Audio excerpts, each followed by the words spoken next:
Well, I'm down at Peel Cathedral and we're talking, as I said, more to do with bees on this section. Harry Owens, the great Harry Owens, the man who makes sure all our bees are fantastically in good shape and the word gets around literally the world, Harry.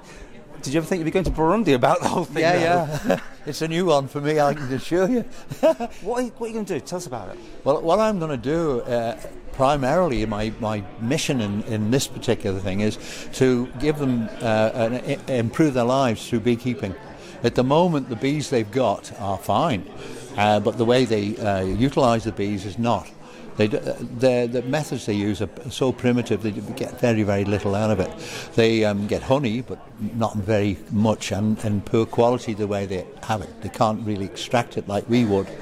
And they discard the wax, which is a valuable commodity, which is reusable in making frames and foundation for the hives to enable the bees to build on it. Not only that, it's a saleable product. The UK buy a lot of wax from Africa to make frame wax for the bees in the UK. So it's a commodity that they could use. They could even, if they were so sophisticated, which is a little bit far away, make wraps, because now it's one of the in things around the UK, particularly the Isle of Man, using wax to make wraps to cover food up instead of using, cling film. And things, Yeah. Are you taking Manx bees over with you? No. They don't travel? No. Well, actually, here's the thing about the Isle of Man. We're unique in the world as it happens.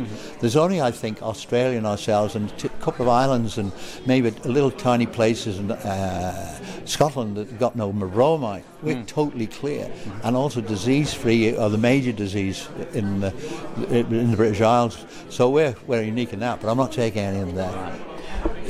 Are their bees different, though? I mean, the things that you need to, you've been ginning up on about there. Well, I have, yes. I mean, if you look at the killer bee, that came from the south of Africa, but I'm up more mid-Africa, and I've talked to a friend of mine who's been out not keeping, but having a look at the bees in Kenya, and they're not much different from ours, so I'm optimistic. But I'm prepared to, This whole thing about changing people's lives, this must be a fantastic example of what you're going to do here. That's what I'm going to do. It's the women I'm really concentrating on, 300 women and young men. I'm going to hopefully show them how to use the modern methods of beekeeping so they can actually get honey that they can utilise and get the wax out of it. And also make hives. Make hives from scratch, from natural supplies of wood, and also make beekeeping protective clothing which they can use themselves and also sell on or barter on or whatever. So I'm generally going to go down the road of improving their lot by virtue of showing them how to do things. I'm taking a lot of on computer-wise on stick to talking demonstration, visual demonstration.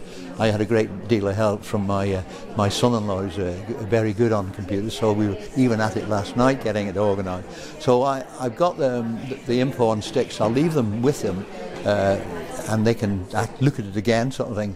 Their homework, if you want to know. Well, you come back and bring all your audio-visual stuff with you, and we'll see how it all goes, all right? And we'll follow up. Well, I'm taking 2 cameras with me and a video camera. Great. And so I need the information to feed back to keep the project going, because I've said that I would go again if need be, but they just need to keep topping it up to keep the momentum.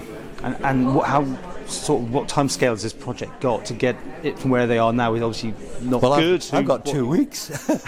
2 weeks and a day. How many years will it take them to get it really changed around? It'll take them a while. Yeah. But if they get the basics, they'll learn and use the basics. We've got hives out there, new ones for them, and also I've got designs of a different type of hive if they have a difficulty making what we projected. I've got the alternatives. And everything is sort of available for them to look at. I mean, the trouble is also, not only am I going to speak in English, but the language that they would use acts Belgian, you see. So they'll be using French as the common all-round language, and then they've got the tribal languages as well. So think about that. I wish you well. see you soon on this one. Thank you very much. My pleasure, Paul.